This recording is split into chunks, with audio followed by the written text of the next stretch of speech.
The bronze doors of the Vatican Observatory swing open against the Mediterranean night, revealing telescopes that have gazed upon the cosmos for over 4 centuries. Here, beneath the dome of Castel Gandolfo's ancient walls, Jesuit astronomers continue a tradition as old as the Church itself, watching the heavens with the devotion of monks and the precision of scientists. But this is no ordinary observatory, and these are no ordinary stargazers. They are the Vatican's celestial guardians, keepers of secrets written in starlight, servants of an institution that has wrestled with the cosmos since Galileo first turned his lens skyward. The story begins not with modern telescopes or digital sensors, but in the dusty archives of medieval monasteries, where scribes recorded the movement of planets with the same reverence they reserved for copying scripture. The Catholic Church's relationship with astronomy stretches back to the very foundations of Christianity, when early theologians sought to understand God's creation through the language of mathematics and celestial mechanics.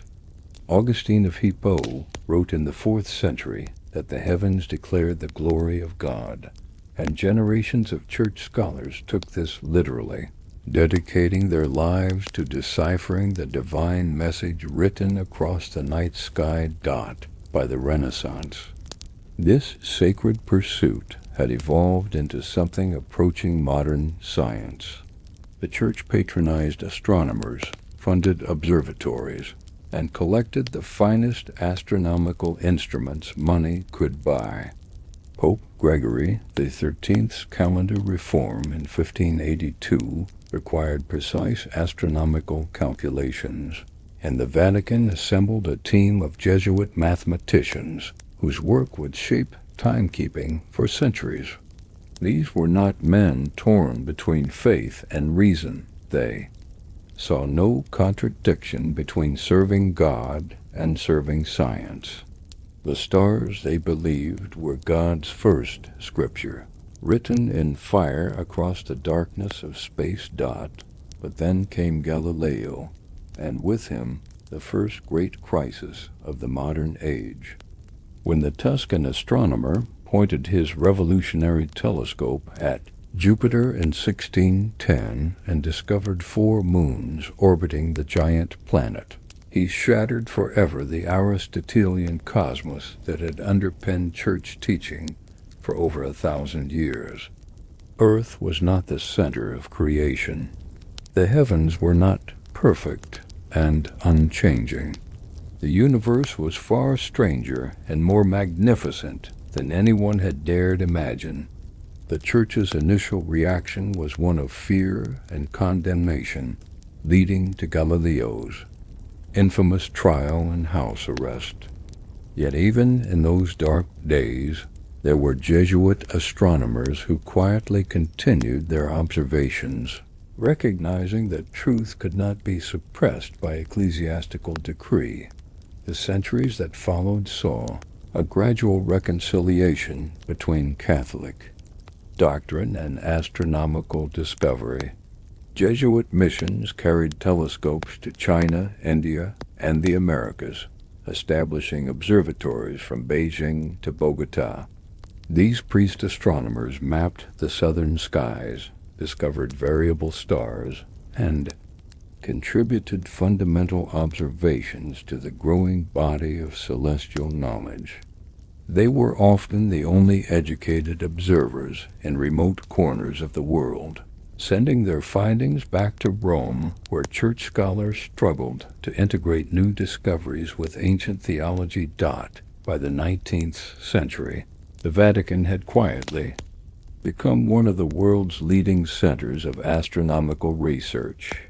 Pope Leo XIII, recognizing that the Church could no longer afford to be seen as an enemy of science, established new observatories and invited leading astronomers to collaborate with Vatican researchers. The message was clear. The Catholic Church would not repeat the mistakes of the Galileo affair.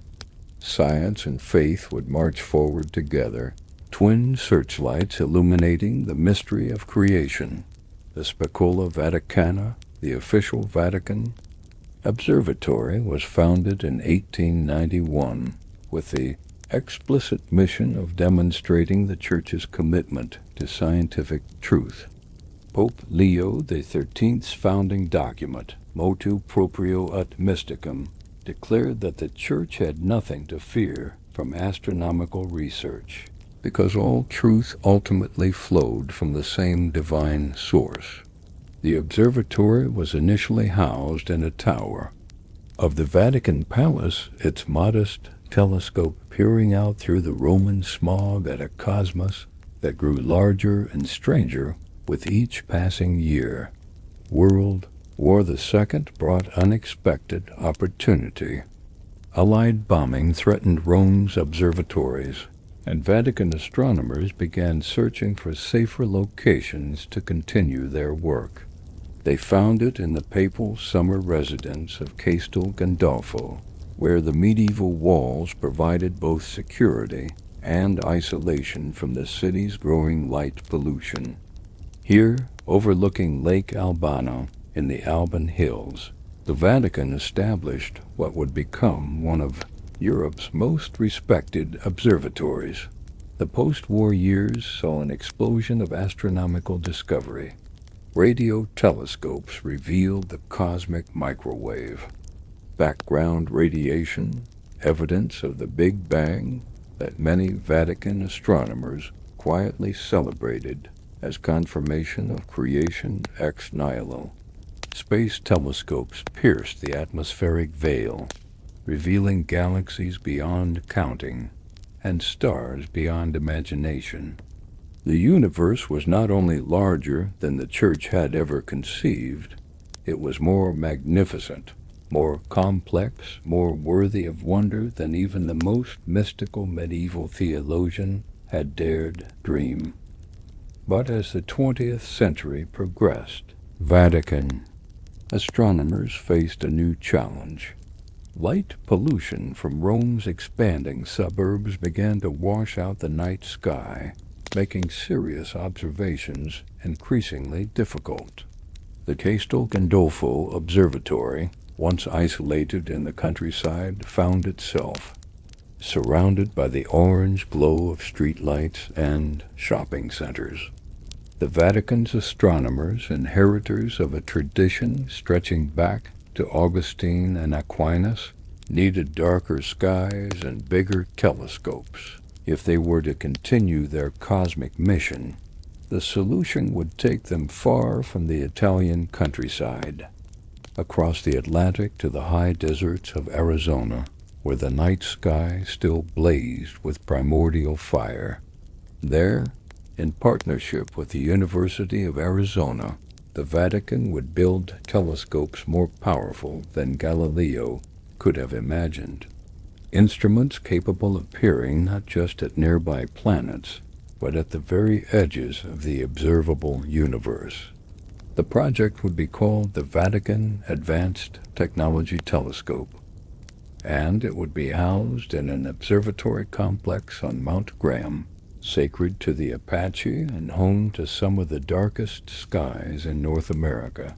Yet, even as plans took shape for this ambitious venture, Vatican astronomers could not have predicted the controversy that would engulf their project, nor the questions that would be raised about their true motivations. The sacred and the scientific had always been intertwined in the Church's approach to astronomy. But now critics would ask whether the Vatican's interest in the cosmos extended beyond mere scientific curiosity. Were they simply studying stars and galaxies, or were they searching for something else entirely, something that might challenge humanity's understanding of its place in God's creation? High in the Penileno Mountains of southeastern Arizona, where the Sonoran Desert gives way to alpine forests, and the air grows thin enough to reveal stars invisible from lower elevations, a telescope emerged that would become one of the most controversial instruments in astronomical history. Not because of its revolutionary discoveries or groundbreaking technology, but because of four letters that spelled out a name that seemed to mock the heavens themselves. Lucifer, the Vatican Advanced Technology Telescope, constructed on Mount Graham in the early 1990s, was intended to be a triumph of Catholic science, a monument to the Church's commitment to understanding God's creation through the most sophisticated instruments human ingenuity could devise. Standing nearly 2 stories tall and housed beneath a gleaming white dome that could be seen for miles across the high desert, the Vatican telescope represented decades of planning and millions of dollars in investment. It was equipped with cutting-edge adaptive optic systems, computer-controlled mirrors that could compensate for atmospheric turbulence, and imaging systems sensitive enough to detect the faintest glimmer of light from galaxies billions of light years away. Yet from the moment construction began, it was overshadowed by its smaller companion, a specialized instrument mounted alongside the main telescope that bore an acronym that seemed almost deliberately provocative. The Large Binocular Telescope, Near-Infrared Utility, with Camera and Integral Field Unit for Extragalactic Research, mercifully shortened to LUCIFA, was a marvel of engineering designed to peer through cosmic dust clouds and observe the universe in wavelengths of light invisible to human eyes. But its name carried connotations that no amount of technical explanation could dispel. Lucifer, Lucifer, the light-bearer, the morning star, the fallen angel who dared challenge God's authority and was cast down from heaven into eternal darkness. That the Vatican, of all institutions, would operate an instrument bearing even an acronym of this name seemed to critics either breathtakingly ironic or deeply symbolic. Was it mere coincidence, a quirk of scientific nomenclature that happened to spell out the most infamous name in Christian theology? Or was there something more deliberate, more profound, at work in the high mountains of Arizona? The controversy began almost immediately. Christian fundamentalist groups seized upon the name as evidence of Vatican corruption, claiming that the Catholic Church had literally invited Satan into its astronomical research. Anti-Catholic conspiracy theorists saw darker implications, suggesting that the telescope was part of a secret Vatican agenda to prepare for demonic contact or supernatural revelation. Online forums buzzed with speculation about the true purpose of an instrument that seemed designed to peer not into God's creation but into the realm of the adversary himself. The Vatican's response was measured but defensive. Church officials explained that LUCIFE was simply an acronym chosen by the instrument's designers at the University of Arizona without any theological considerations. The name, they insisted, reflected only the instrument's technical specifications, its large aperture, its binocular design, its near-infrared capabilities, its focus on extragalactic research. Any other interpretation was reading significance into a purely coincidental arrangement of letters, but the explanations rang hollow to critics who pointed out that astronomical instruments are typically named by their creators, not by automatic acronym generation. Someone somewhere in the chain of design and approval had chosen to call this Vatican-operated instrument LUCIFA, I, F, and that choice carried implications that extended far beyond mere technical description. The name seemed to embody a certain dark poetry, a recognition that the search for cosmic truth might lead humanity into territories as dangerous as they were wonderful. Adding fuel to the controversy was the location itself. Mount Graham, known as Del Chaussee and in Apache, was considered sacred by several Native American tribes who had opposed the construction of any telescopes on its summit. The mountain was home to unique ecosystems, including the endangered Mount Graham red squirrel, and environmental groups had fought alongside tribal representatives to prevent the observatory complex from being built. That the Vatican, an institution claiming moral authority, would participate in what critics saw as the desecration of sacred land, while operating an instrument named for the Prince of Darkness, seemed to some observers a pattern of troubling symbolism. The University of Arizona, partner in the telescope project, eventually bowed to pressure and quietly rechristened the instrument Lucy, dropping the offensive acronym while retaining the technical capabilities that made it valuable to astronomers. But the damage was done.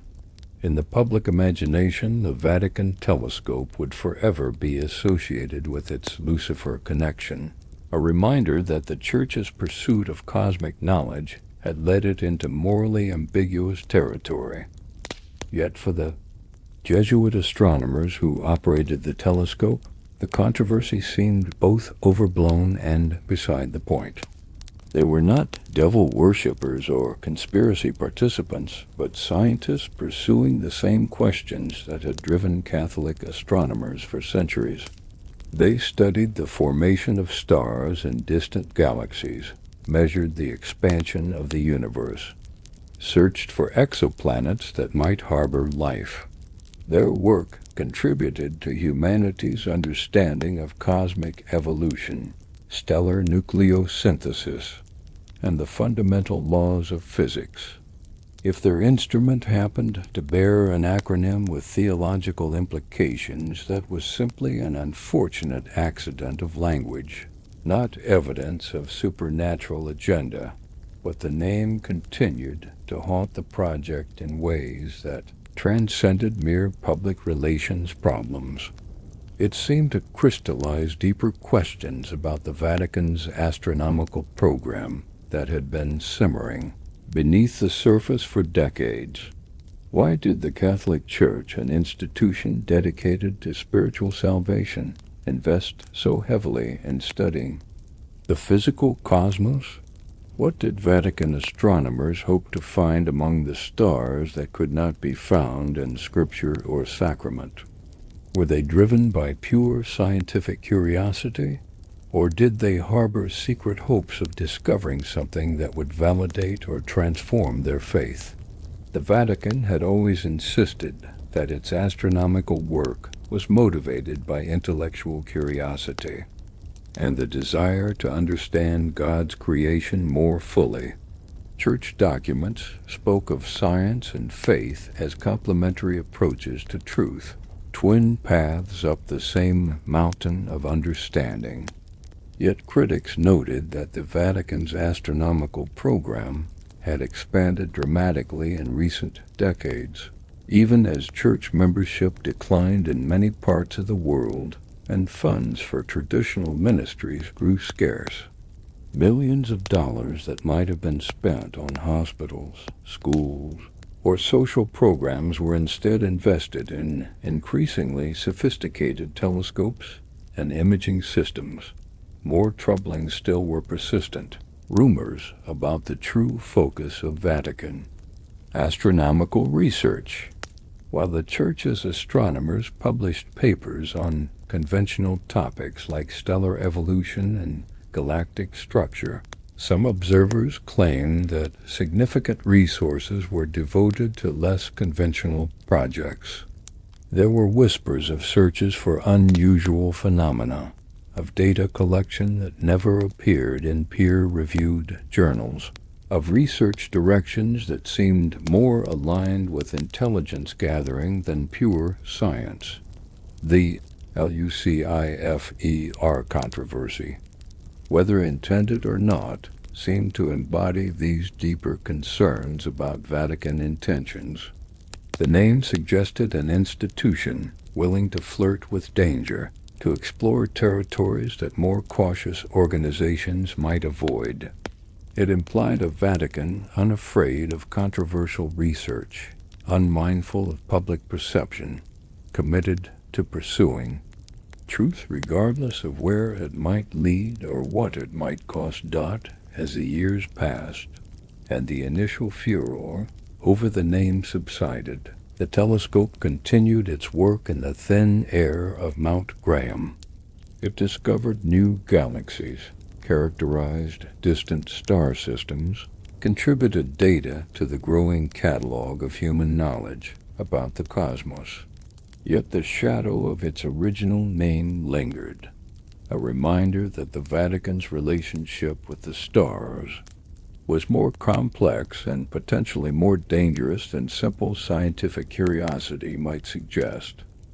In the pre-dawn hours on Mount Graham, when the last observations of the night are complete and the eastern sky begins to show the first pale hints of sunrise, Vatican astronomers sometimes gather in the control room of their telescope to discuss findings that never appear in published papers.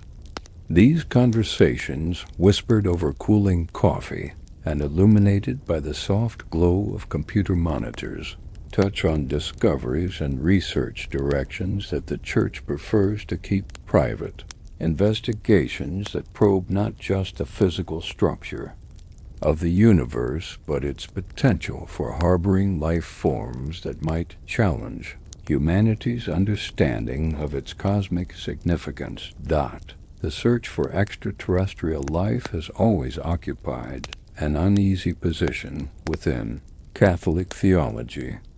If God created humanity in His image and sent His Son to redeem the human race, what would be the theological implications of discovering other intelligent species among the stars? Would they too bear God's image? Would they require their own salvation? Would their existence diminish humanity's special status in creation?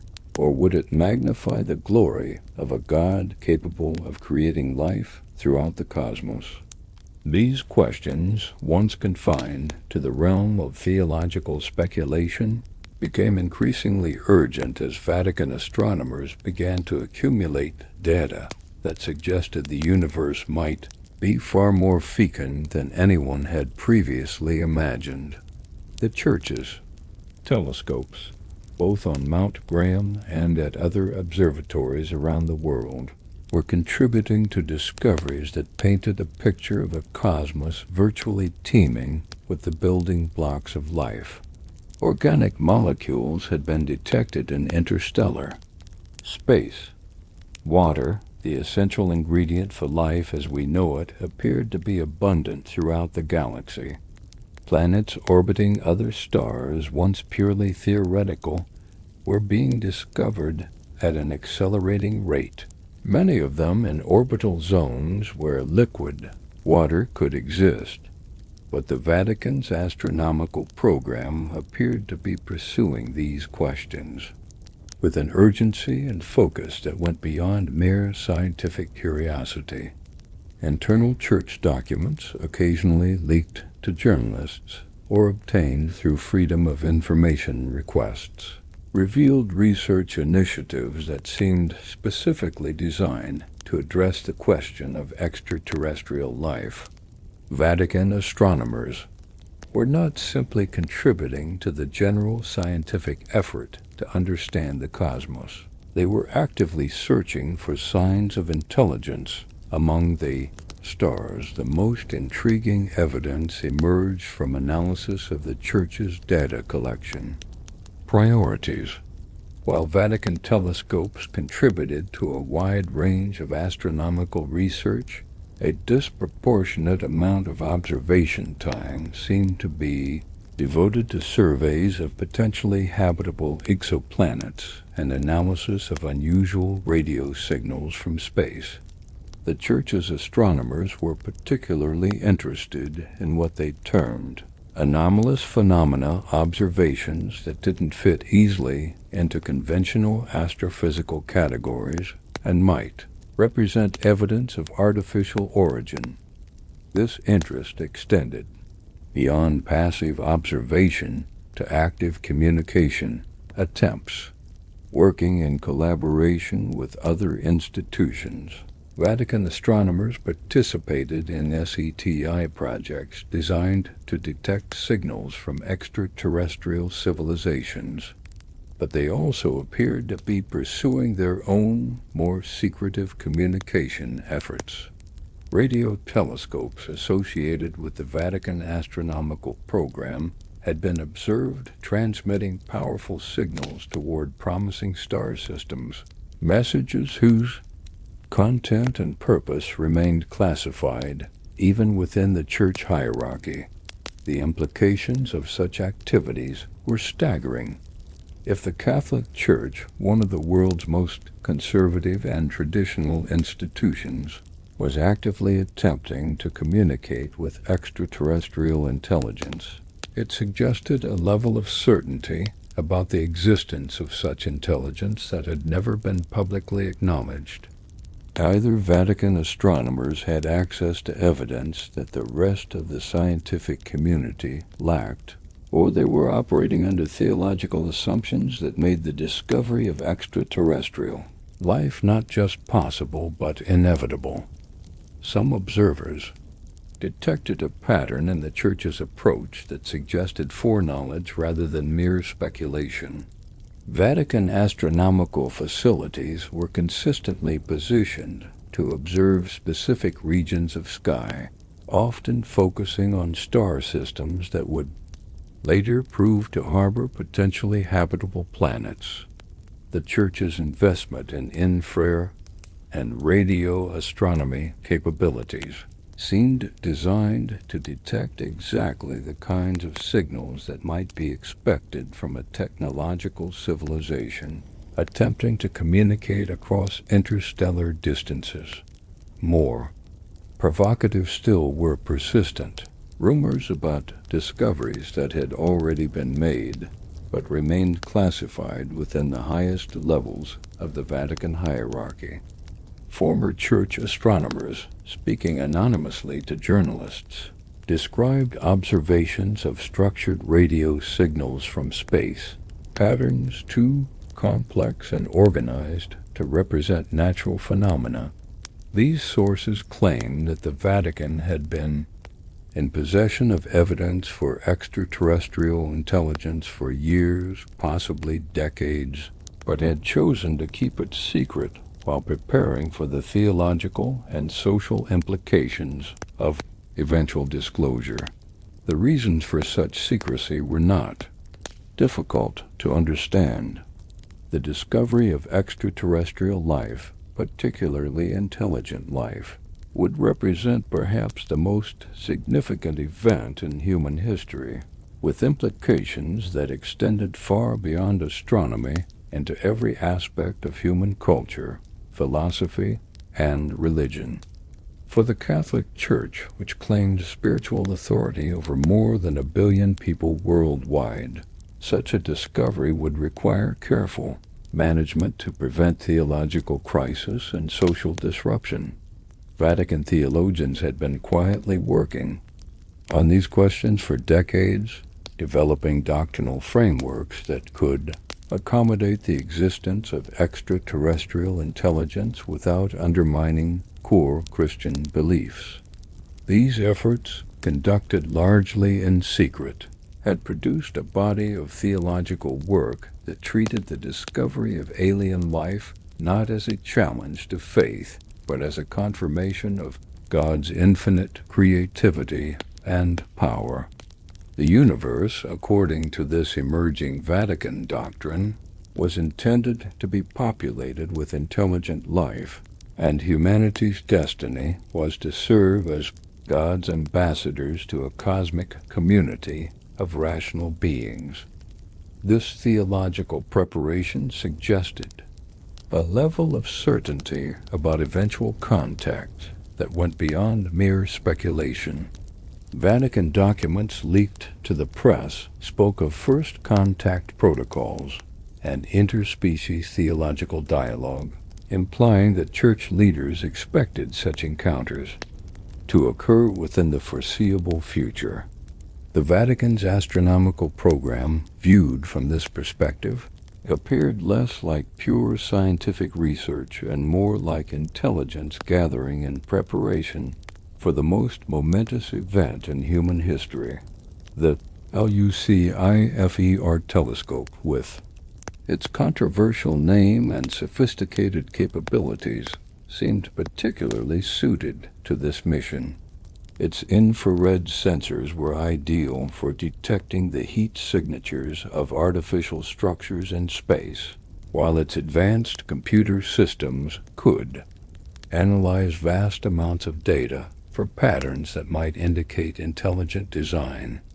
Critics noted that the instrument's location on Mount Graham, far from major population centers, would make it an ideal facility for conducting sensitive observations, away from public scrutiny. But perhaps most intriguing of all were reports of unusual activity at Vatican astronomical facilities during periods of high-priority observations. Witnesses described increased security, the presence of officials from outside the normal astronomical community, and communication blackouts that prevented even senior church astronomers from discussing their findings. These episodes, occurring with increasing frequency in recent years, suggested that the Vatican's cosmic surveillance had detected something significant enough to trigger the Church's highest-level protocols for handling sensitive information. As dawn broke over Mount Graham and the great white dome of the Vatican telescope closed against the growing light, the questions that haunted the Church's astronomical program remained unanswered, at least publicly. Were Vatican astronomers simply pursuing scientific knowledge with the same curiosity that had driven Catholic scholars for centuries? Or were they preparing for a cosmic encounter that would transform not only the Church, but all of human civilization? The truth, hidden somewhere in the vast archive of data collected by telescopes bearing names both sacred and profane, remained one of the most closely guarded secrets in the modern world. In the digital age, conspiracy theories spread like wildfire across fiber optic cables and satellite networks, mutating and evolving with each retelling until the original kernel of truth becomes buried beneath layers of speculation, fear, and manufactured outrage. The LUCIFER telescope, with its provocative acronym and secretive operations, became ground zero for a new breed of Vatican conspiracy theory that would eventually encompass everything from apocalyptic prophecy to extraterrestrial disclosure, transforming a sophisticated astronomical instrument into a symbol of perceived ecclesiastical corruption that threatened to overshadow the Church's entire scientific program. The conspiracy theories began modestly enough, emerging from fundamentalist Christian websites and message boards where the Vatican's astronomical activities had long been viewed with suspicion. For these critics, the Catholic Church represented a corrupted form of Christianity, an institution that had strayed from biblical truth and embraced worldly pursuits at the expense of spiritual purity. The existence of a Vatican telescope named after the fallen angels seemed to confirm their worst suspicions about papal apostasy and hidden agendas. Initial accusations focused on the name itself, with conspiracy theorists arguing that no legitimate Christian institution would willingly operate an instrument bearing even an acronym of Satan's name. They pointed to the deliberate nature of acronym creation, noting that the researchers who developed the instrument had countless opportunities to avoid the controversial combination of letters, that they chose to proceed with Lucifer. These critics argued revealed either stunning insensitivity or deliberate provocation, neither of which reflected well on the Vatican's commitment to Christian values. But as the theories evolved and spread through online networks, they grew increasingly elaborate and sinister. Amateur researchers began connecting the telescope to broader patterns of alleged Vatican corruption, linking it to everything from the suppression of the third secret of Fatima to the Church's handling of sexual abuse scandals. The Lucifer telescope became a symbol of Vatican secrecy, proof that the Church's leadership was willing to consort with dark forces in pursuit of hidden knowledge. The most persistent conspiracy theory suggested that the telescope's name was not coincidental, but ceremonial, part of a ritual invocation designed to summon demonic forces or open portals to other dimensions. According to this narrative, the Vatican's astronomers were not studying distant galaxies, but attempting to establish communication with fallen angels or extraterrestrial entities, aligned with Satan's rebellion against God. The telescope's sophisticated electronics and computer systems were described not as scientific instruments, but as technological summoning circles, modern versions of the ritual implements used by medieval sorcerers. Social media platforms amplified these theories exponentially, with YouTube videos, Facebook posts, and Twitter threads reaching millions of users who had never heard of the Vatican Observatory but were willing to believe the worst about institutional authority. The visual impact of the telescope itself, a gleaming white dome perched on a sacred mountain, provided perfect imagery for conspiracy theorists who portrayed it as a temple to dark forces, a beacon calling out to malevolent intelligences lurking in the cosmic depths. The Apache tribe's opposition to the Mount Graham Observatory complex added another layer to the conspiracy narrative. Critics noted that the Vatican had chosen to build its telescope on land considered sacred by indigenous peoples, violating both environmental regulations and spiritual boundaries in pursuit of its mysterious cosmic agenda. This geographic transgression was interpreted as further evidence of the Church's willingness to desecrate holy sites in service of occult purposes, transforming the observatory from a scientific facility into a site of spiritual warfare between good and evil. More sophisticated conspiracy theorists began incorporating elements of actual Vatican history and doctrine into their narratives, creating theories that were harder to dismiss outright. They pointed to the Church's historical connections to astronomy and astrology, noting that medieval popes had consulted star charts and employed court astrologers to guide political decisions. The Vatican's vast archive, these theorists claimed, contained centuries of accumulated occult knowledge that modern Church astronomers were attempting to validate through scientific observation. The timing of the telescope's construction also fed conspiracy speculation. Built during the final decades of the 20th century, as millennium fever gripped popular culture and New Age spirituality gained mainstream acceptance, The LUCIFER telescope seemed to many observers like preparation for apocalyptic events or cosmic revelations. Conspiracy theorists interpreted its sophisticated capabilities as evidence that the Vatican knew something about humanity's future that it was not sharing with the faithful. Perhaps even that church leaders were actively collaborating with supernatural forces to bring about prophesied end times. Internet. Researchers began mining Vatican documents and papal statements for evidence supporting their theories, finding suspicious patterns in everything from encyclical letters to astronomical funding decisions.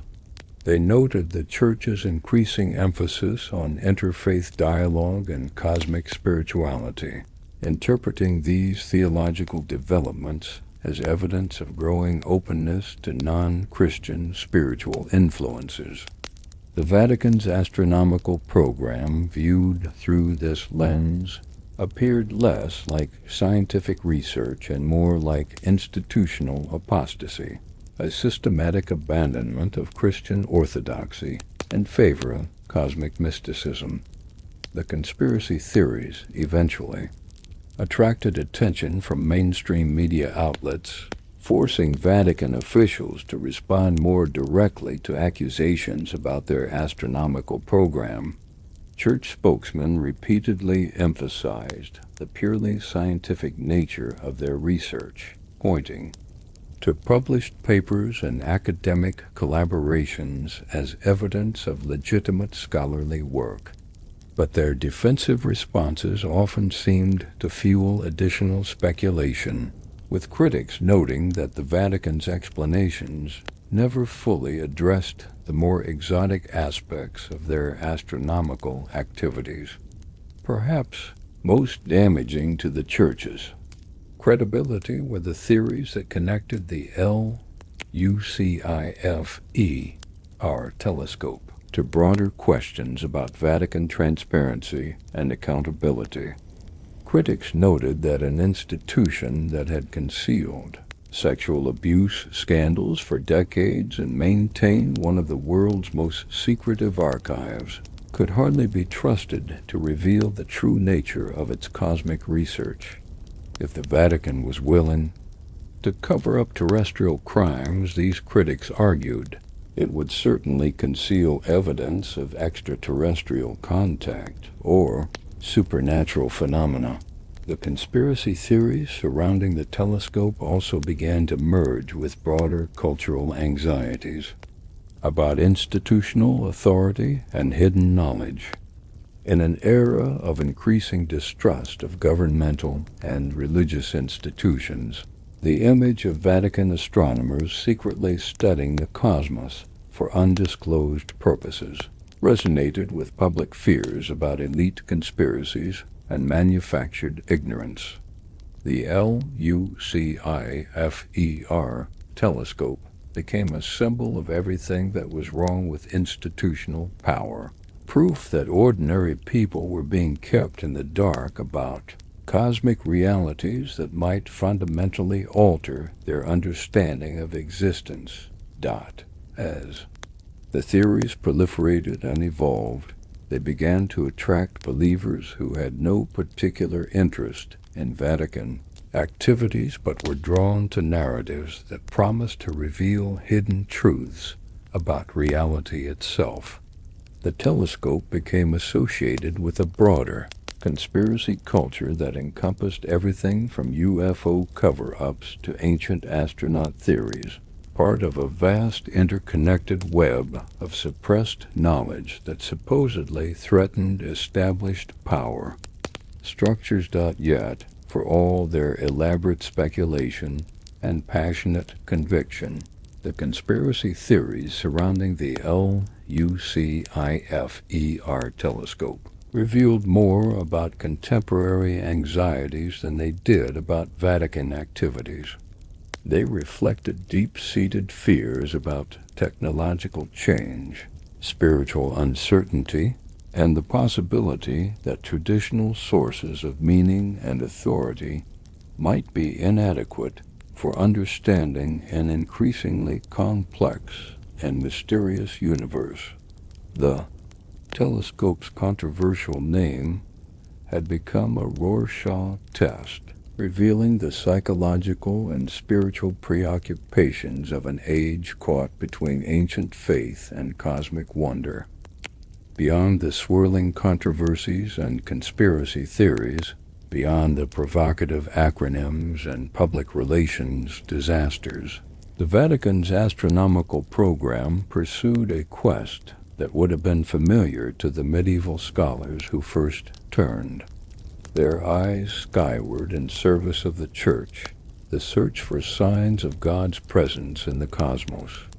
But where their predecessors sought divine revelation in the movements of planets and the positions of stars, modern Vatican astronomers hunted for something far more tangible and potentially more transformative.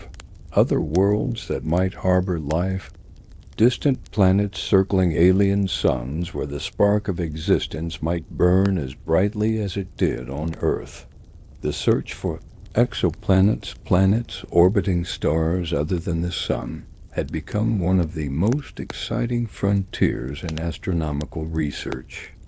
By the time the Vatican established its presence on Mount Graham, space-based telescopes like Kepler and ground-based surveys were discovering new worlds at an unprecedented rate, revealing a universe far richer in planetary systems than anyone had previously imagined. But while secular astronomers approached these discoveries with pure scientific enthusiasm, Vatican researchers brought to their exoplanet research a unique blend of scientific rigor and theological speculation that set their work apart from the broader astronomical community. The Church's interest in potentially habitable worlds was driven by more than mere scientific curiosity. For Vatican astronomers, each new Earth-like planet discovered orbiting in the habitable zone of its star represented a potential site of divine creation, a world where God might have chosen to seed the cosmos with life. These discoveries carried profound theological implications that required careful consideration by church scholars who had spent centuries developing doctrine around the assumption that Earth was unique in its capacity to support living creatures. Vatican astronomers approached the exoplanet hunt with a systematic intensity that sometimes surprised their secular colleagues. The Church's telescopes were consistently allocated significant observation time for planet-hunting surveys, often focusing on star systems that other astronomers considered less promising. This selective focus suggested access to selection criteria that were not being shared with the broader scientific community, raising questions about whether Vatican researchers possessed additional information about which star systems were most likely to harbor habitable worlds. The Church's participation in exoplanet research extended beyond mere observation to active involvement in space, missions designed to characterize distant worlds. Vatican astronomers contributed data analysis expertise to projects like the Transiting Exoplanet Survey satellite and collaborated on ground-based follow-up observations of promising planetary candidates. But they also pursued independent research, programs that seemed designed to answer specific questions about the habitability of distant worlds, questions that reflected theological as well as scientific priorities. Particularly intriguing was the Vatican's emphasis on what astronomers call biosignature research, the search for chemical evidence of life in the atmospheres of distant planets. While this was a legitimate area of scientific investigation pursued by researchers worldwide, Vatican astronomers seemed especially interested in developing techniques for detecting not just simple life, but complex ecosystems that might indicate the presence of intelligence. Their research focused on atmospheric compositions that could only be maintained by technological civilizations, chemical signatures that would reveal the presence of beings capable of manipulating their planetary environment. The theological implications of such research were staggering.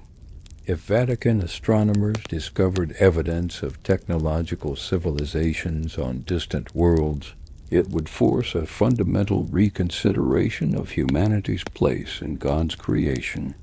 Were human beings unique in bearing the divine image, or did that privilege extend to other intelligent species scattered throughout the cosmos? Would the discovery of alien civilizations diminish humanity's special relationship with God, or would it magnify the glory of a creator capable of populating the universe with rational beings?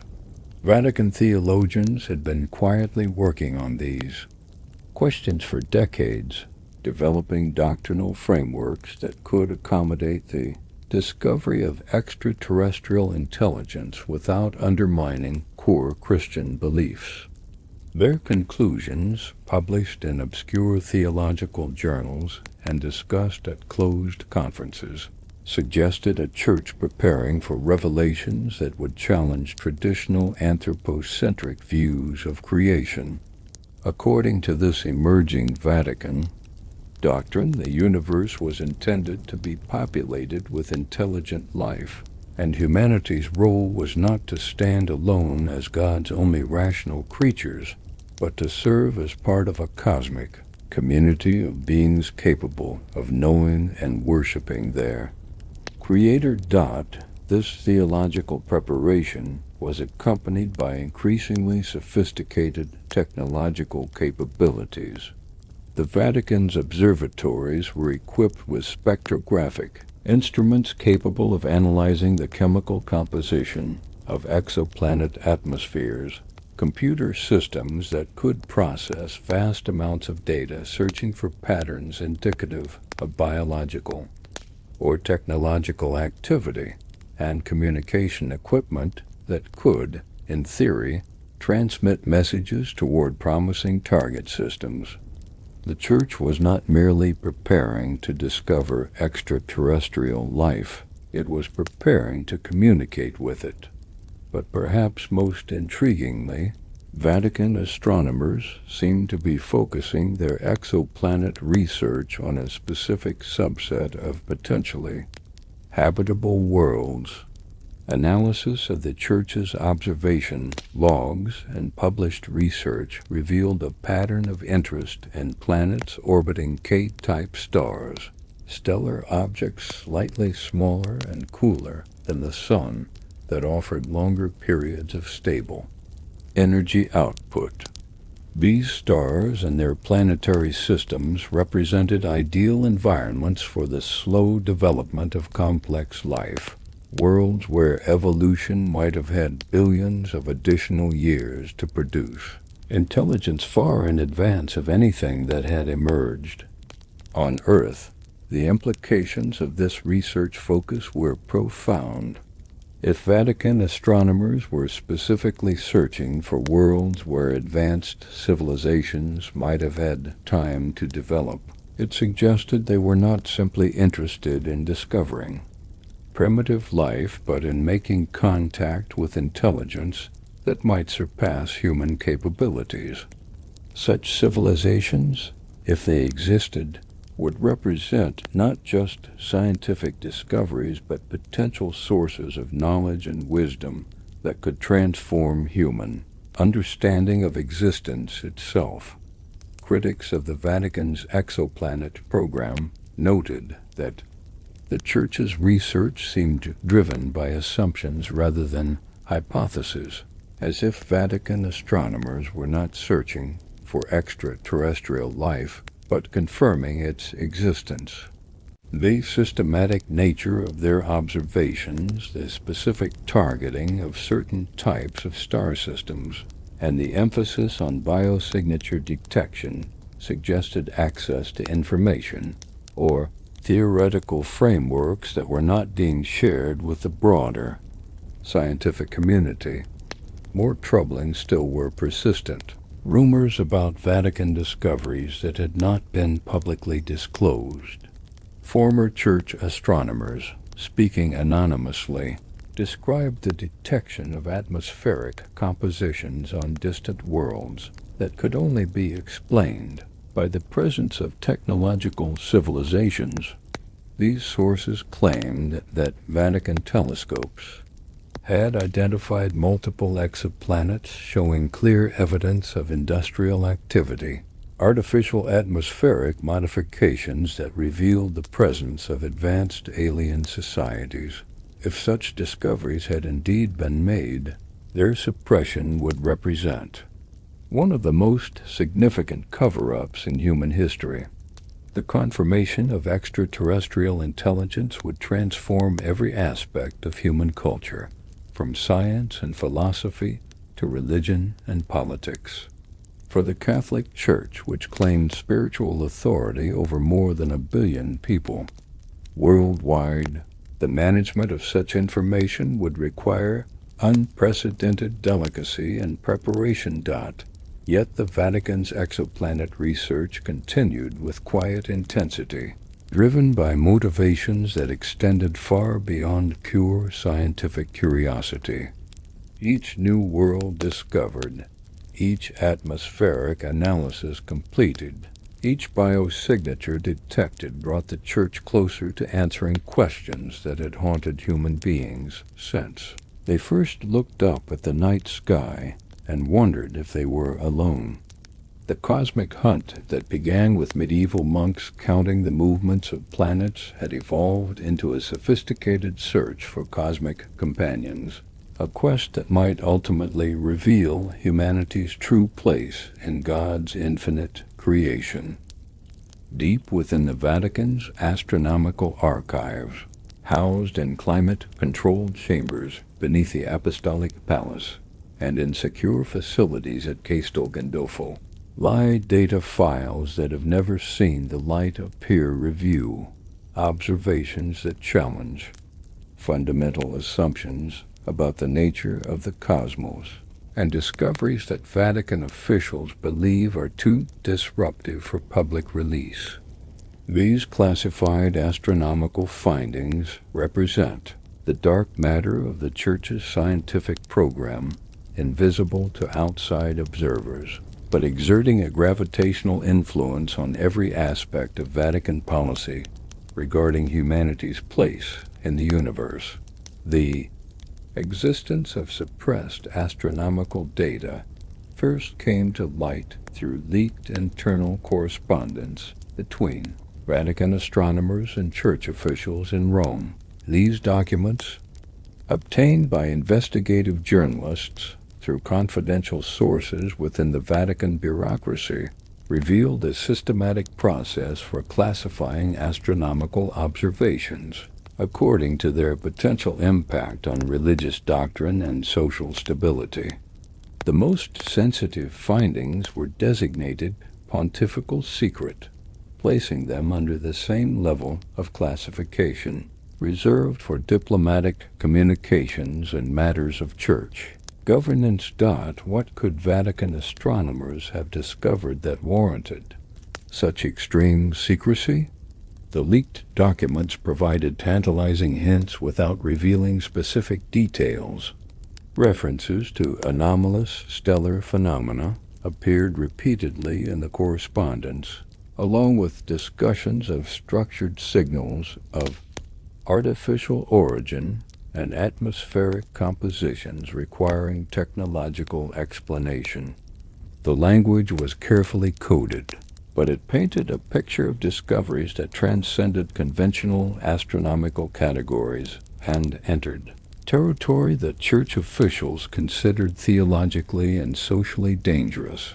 Former Vatican astronomers, speaking anonymously, to protect themselves from ecclesiastical retaliation, provided more specific details about the nature of these suppressed findings. They described observations of distant star systems that exhibited patterns of infrared emission inconsistent with natural stellar processes, suggesting the presence of artificial structures on a scale that dwarfed human engineering capabilities. These Dyson sphere candidates hypothetical megastructures built by advanced civilizations to harness stellar energy had been detected around multiple stars within a relatively small region of the galaxy, implying the existence of a technological civilization far more advanced than humanity. Even more provocative were reports of radio signals detected by Vatican-operated telescopes that exhibited mathematical patterns and information content that could only be explained by intelligent design. These signals, originating from star systems already identified as potentially harboring technological civilizations, appeared to be attempts at interstellar communication using universal mathematical and physical constants as a foundation for more complex messages. Vatican cryptographers, working in collaboration with computer specialists borrowed from other Vatican departments, had allegedly made significant progress in decoding these transmissions. The content of these decoded messages, according to sources familiar with the program, was both magnificent and terrifying. They described technologies and scientific principles that exceeded human understanding by centuries or millennia, offered perspectives on cosmic evolution and the development of intelligence that challenged anthropocentric views of creation, and most disturbing of all, suggested that Earth and humanity had been under observation by advanced extraterrestrial civilizations for thousands of years. These revelations, if accurate, would explain the Vatican's dramatic expansion of its astronomical program in recent decades and the Church's apparent preparation for eventual disclosure of extraterrestrial intelligence. Vatican theologians had not been developing frameworks for hypothetical contact with alien civilizations. They had been preparing for the revelation of contact that had already been established. The Church's astronomical observatories were not searching for signs of extraterrestrial intelligence.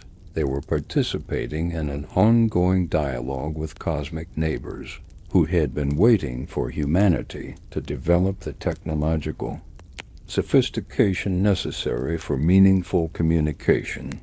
But the suppressed Vatican data allegedly extended beyond evidence of extraterrestrial intelligence to encompass discoveries that challenged fundamental assumptions about the nature of reality itself.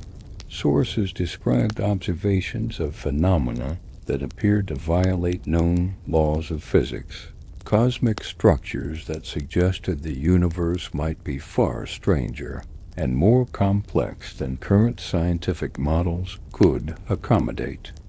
These observations included apparent faster-than-light travel by artificial objects, energy patterns that seemed to tap into unknown forces, and gravitational anomalies that implied the manipulation of space-time itself by unknown intelligences.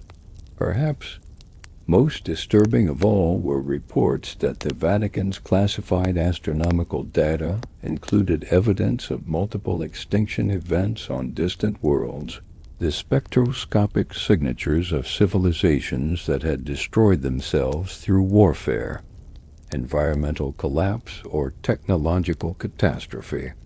These cosmic graveyards served as warnings about the dangers facing any species that achieved sufficient technological power without corresponding wisdom, offering cautionary tales that church officials believed might be too psychologically devastating for humanity to confront. The suppression of such information, while understandable from the perspective of social stability, raised profound ethical questions about humanity's right to know the truth about its cosmic circumstances.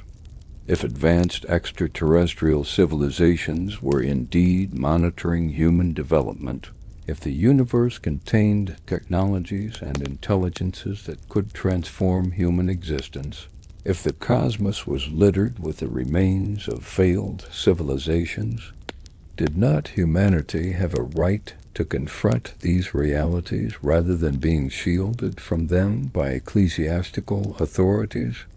Vatican officials, when pressed about allegations of suppressed astronomical data, typically responded with carefully worded statements about the Church's commitment to responsible disclosure and the need to consider the social implications of revolutionary scientific discoveries. They pointed to historical examples of scientific revelations that had caused social upheaval, from Galileo's heliocentric model to Darwin's theory of evolution, arguing that the Church had learned from these experiences the importance of preparing society for paradigm-shifting information. But critics argued that the Vatican's approach to astronomical secrecy reflected not wisdom but arrogance, the assumption that Church authorities were better qualified than humanity as a whole to determine what cosmic truths were safe for public consumption. They noted that the Church's history of suppressing inconvenient information, from the Galileo affair to more recent scandals, hardly qualified it to serve as gatekeeper for humanity's cosmic knowledge. The debate over Vatican astronomical secrecy was complicated by the involvement of secular institutions in the Church's research programs. The University of Arizona, NASA, and other organizations had collaborated with Vatican astronomers on various projects, raising questions about whether the suppression of cosmic discoveries extended beyond the Church to encompass elements of the broader scientific and governmental establishment. If evidence of extraterrestrial intelligence or revolutionary physics had indeed been discovered, the implications would be too significant for any single institution to manage alone. As public awareness of alleged Vatican astronomical secrets grew, pressure mounted for greater transparency in the Church's cosmic research programs. Freedom of information activists, investigative journalists, and concerned scientists called for the release of classified astronomical data, arguing that humanity's cosmic circumstances were too important to be determined by religious authorities operating behind closed doors. But the Vatican's response remained unchanged. Some truths were too dangerous for immediate release and required careful preparation before they could be safely revealed to a world unprepared for cosmic reality. The secrets hidden in the Vatican's astronomical archives thus represented more than mere scientific data. They embodied fundamental questions about authority, knowledge, and humanity's readiness to confront its true place in the cosmos. Whether those archives contained evidence of extraterrestrial intelligence, revolutionary physics, or cosmic warnings about the fate of technological civilizations, their very existence suggested that the universe held truths that some believed too dangerous for humanity to confront without careful preparation and spiritual guidance. The stars, which had once seemed distant and harmless, had become repositories of knowledge that might transform or destroy human civilization, depending on how that knowledge was revealed and received. In the quiet hours before dawn at the Vatican Observatory, when the night's observations are complete and the great dome begins its slow rotation toward the brightening eastern sky, Jesuit astronomers sometimes gather to wrestle with questions that would have been unimaginable to their medieval predecessors. What does it mean to be human in a universe that may contain countless other intelligent species? How does the incarnation, God becoming man, in the person of Jesus Christ, retain its significance if humanity is not unique among God's creatures? Can salvation have meaning in a cosmos where rational beings might exist on millions of worlds, each potentially requiring their own path to divine redemption? These theological challenges, once confined to speculative philosophy, had become urgent practical concerns as the Vatican's astronomical program accumulated evidence suggesting that the universe might indeed be populated with intelligence far exceeding human capabilities. Every new exoplanet discovered in a habitable zone, every radio signal that defied natural explanation, every infrared anomaly that suggested artificial construction on astronomical scales forced church theologians to confront the possibility that Christianity's central claims about humanity's relationship with God might require fundamental re-examination. The theological implications of extraterrestrial contact had been quietly studied within Vatican circles for decades, but always as a theoretical exercise, an intellectual exploration of hypothetical scenarios that might never require practical application. Now, as evidence mounted that such contact might be imminent or had perhaps already occurred, those theoretical frameworks had to be translated into actionable doctrine that could guide the Church through the most revolutionary discovery in human history. The central challenge lay in reconciling Christianity's anthropocentric theology with the reality of a cosmos potentially teeming with intelligence. Traditional Catholic doctrine held that humanity was created in God's image, that the incarnation of Christ represented God's unique intervention in human history, and that the salvation offered through Christ's sacrifice was specifically intended for the human race. If other intelligent species existed throughout the galaxy, did they too bear God's image? Had God incarnated himself in their histories as well? Were there alien versions of Christ dying and rising again on distant worlds for the salvation of non-human souls? Vatican theologians had developed several competing frameworks for addressing these questions, each with profound implications for the future of Christian doctrine.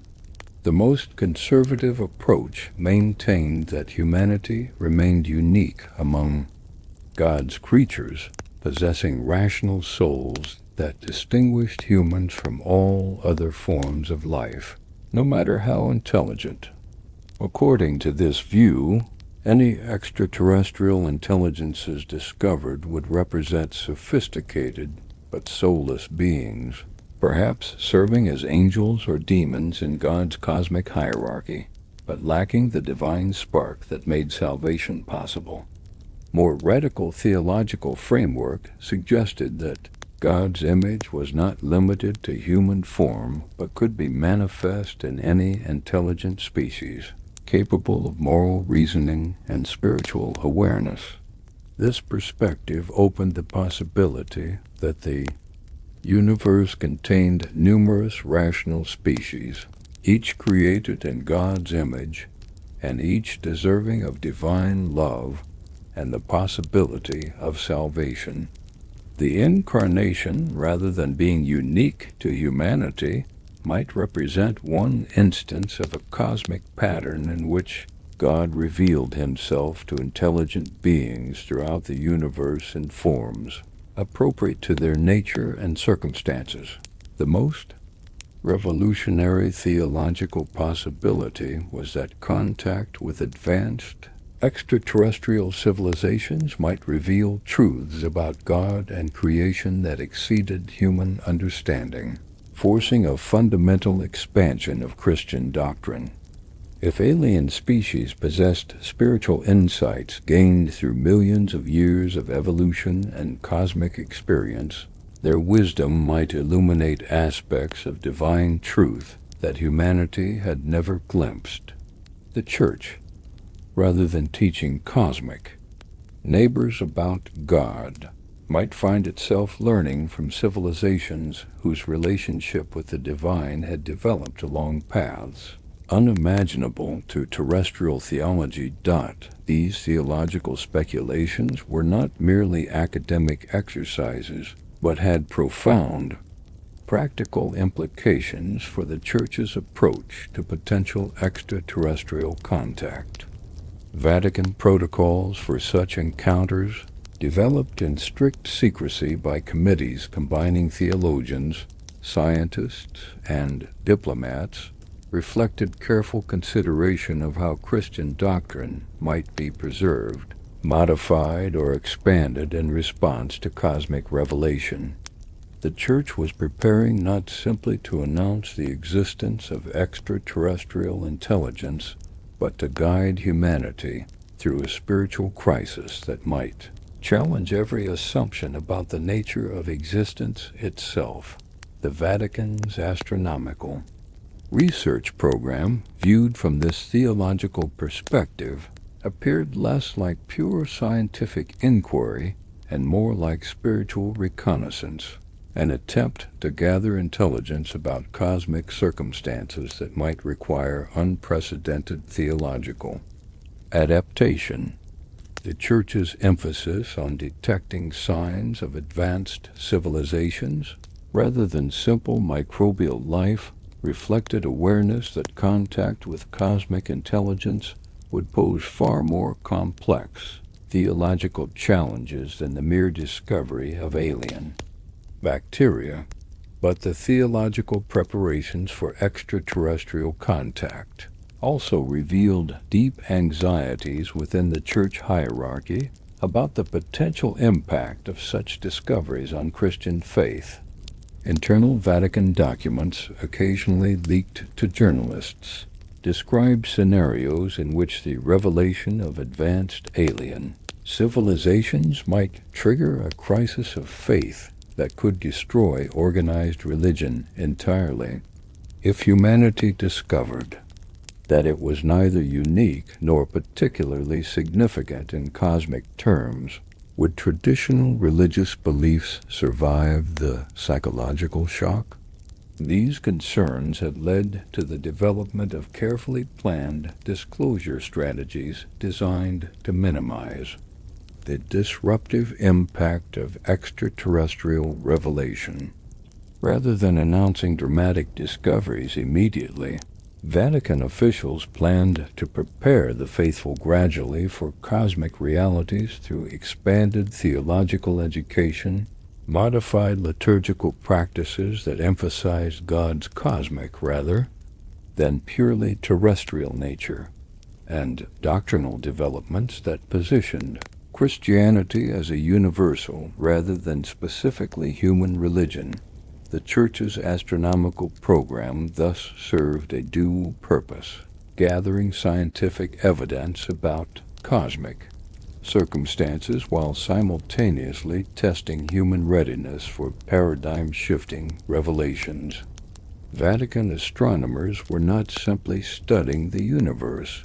They were conducting a vast psychological and spiritual experiment, measuring humanity's capacity to absorb cosmic truth without losing faith in divine purpose and meaning. Yet the theological challenges posed by potential extraterrestrial contact extended beyond questions of doctrine to encompass fundamental issues of religious authority and institutional legitimacy. If advanced alien civilizations possessed spiritual wisdom that exceeded human understanding, what would that mean for the Church's claim to represent divine truth on earth? Could Vatican authority survive the discovery that cosmic intelligence might have developed more profound relationships with God than anything achieved by terrestrial religion? Some Vatican theologians had begun exploring the possibility that extraterrestrial contact might actually strengthen rather than weaken Christian faith by revealing the true scope of God's creative power and cosmic plan. They argued that the discovery of multiple intelligent species throughout the universe would demonstrate God's infinite creativity and love, showing that divine care extended far beyond the single world that humanity called home.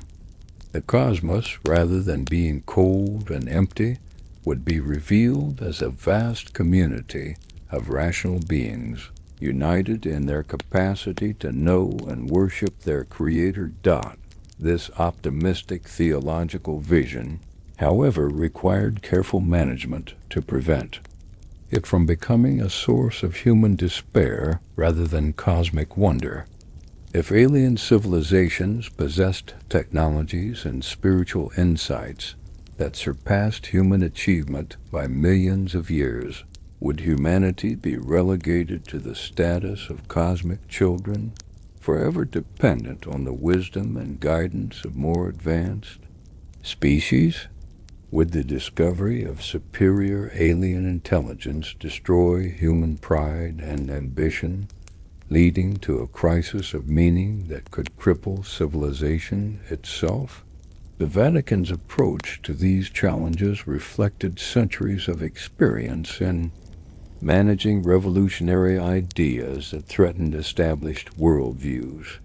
Just as the Church had eventually accommodated Galilean astronomy and Darwinian evolution without abandoning core theological principles, Vatican officials believed they could guide humanity through the transition to cosmic consciousness while preserving the essential truths of Christian faith. The key was patience, preparation, and careful attention to the spiritual and psychological needs of believers who would be asked to reimagine their place in a universe far stranger and more magnificent than they had ever dared imagine. As the first light of dawn touched the peaks of the Pinalino Mountains, and the Vatican's telescopes prepared for another day of cosmic surveillance, the theological questions that haunted the Church's astronomical program remained as complex and urgent as ever. Faith among the stars required not the abandonment of traditional belief, but its expansion to encompass possibilities that would have seemed like science fiction to previous generations of believers. The Church that had once condemned Galileo for suggesting that Earth moved around the sun was now preparing its faithful for the possibility that humanity itself might be just one note in a cosmic symphony of intelligence that spanned the galaxy, and perhaps the universe itself. Tonight, as every night for more than 3 decades, the great white dome of the Vatican Advanced Technology Telescope opens against the star-filled darkness above Mount Graham, its mechanical iris revealing mirrors and sensors that have witnessed cosmic secrets beyond the imagination of those medieval monks who first turned their eyes skyward in service of God. The Lucifer instrument, now diplomatically rechristened but never forgotten, continues its infrared survey of distant worlds, gathering photons that have traveled for millions of years to reach this sacred mountain where ancient Apache spirits mingle with cutting-edge technology, where the sacred and the scientific pursue parallel paths toward truth that may ultimately converge in ways that neither can yet comprehend. The controversy that once surrounded the telescope's provocative name has settled into a kind of uneasy acceptance though the questions it raised about Vatican intentions and cosmic discoveries remain as urgent as ever. Conspiracy theorists still dissect every Vatican publication, searching for hidden meanings in astronomical data and theological statements. Scientists continue to wonder about the Church's apparent foreknowledge of promising research directions and its systematic approach to cosmic surveillance. Believers struggle to understand how their ancient faith might adapt to revelations that could reshape humanity's understanding of its place in God's creation. Yet the telescope itself remains curiously unchanged by all the speculation and controversy that swirls around it. Night after night, it performs its patient work of cosmic observation, accumulating data that may someday answer the most profound questions ever posed by human consciousness. Is humanity alone in the universe, or do we share the cosmos with intelligence that might dwarf our achievements and challenge our assumptions about the nature of existence itself? Are the physical laws that govern our local region of space universal throughout the cosmos, or do distant realms operate according to principles that would revolutionize human understanding of reality? The Vatican astronomers who operate the telescope have grown accustomed to working under the weight of cosmic possibility and public scrutiny.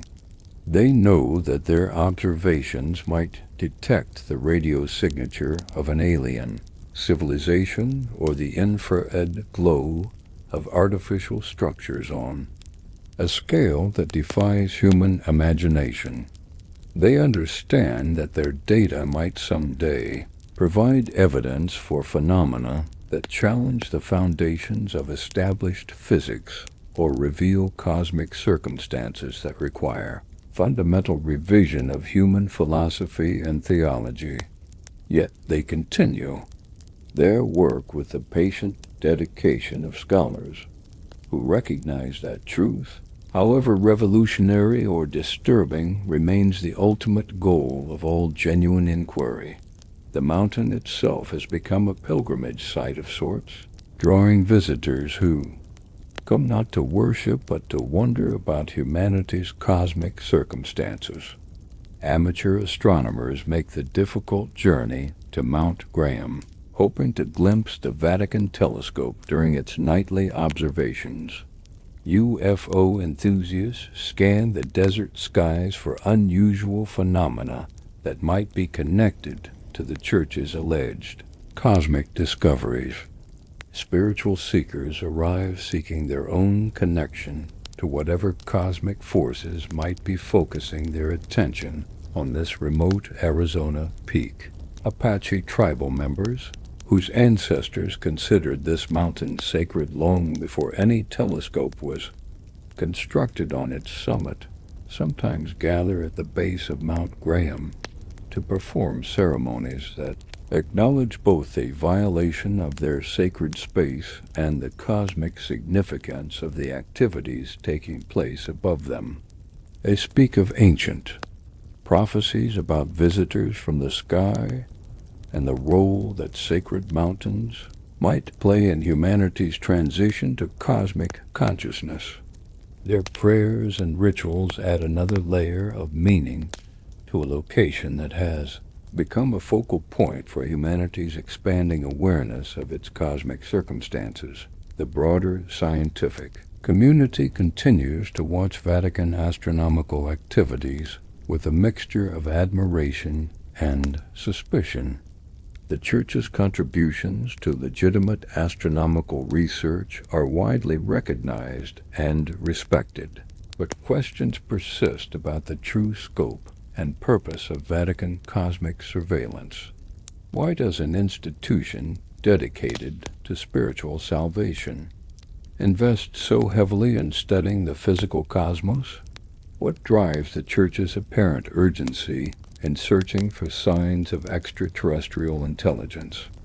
Are Vatican astronomers pursuing purely scientific goals, Or do they possess information that suggests such research might yield discoveries with immediate, practical significance?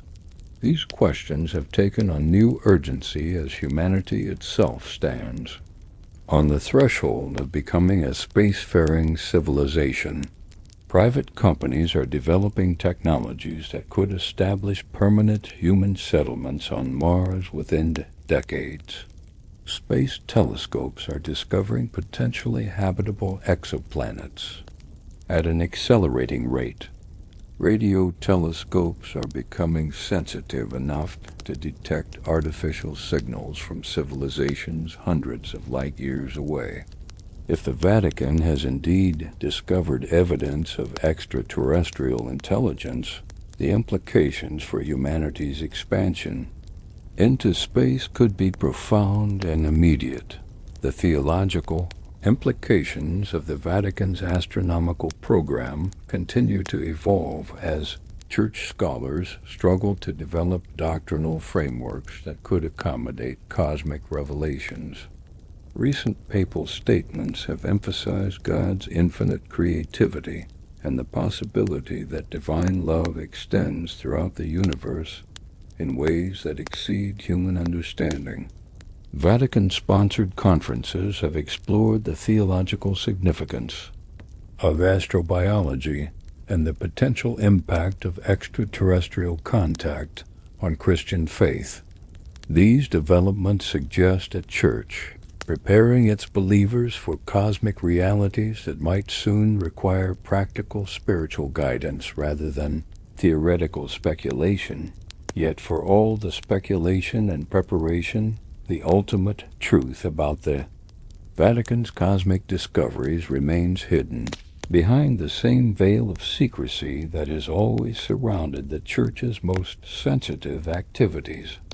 The archives at Castel Gandolfo and the Vatican contain astronomical data that may hold answers to humanity's most profound questions about its cosmic circumstances.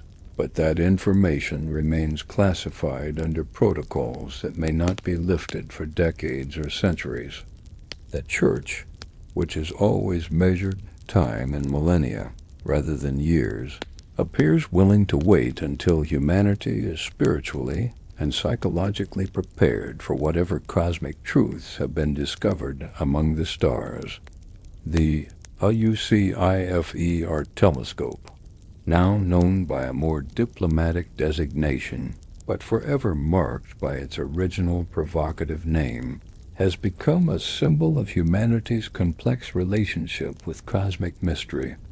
It represents both the promise and the peril of knowledge that might transform human civilization, discoveries that could elevate humanity to cosmic significance or reveal its profound insignificance in a universe populated by intelligence beyond imagination.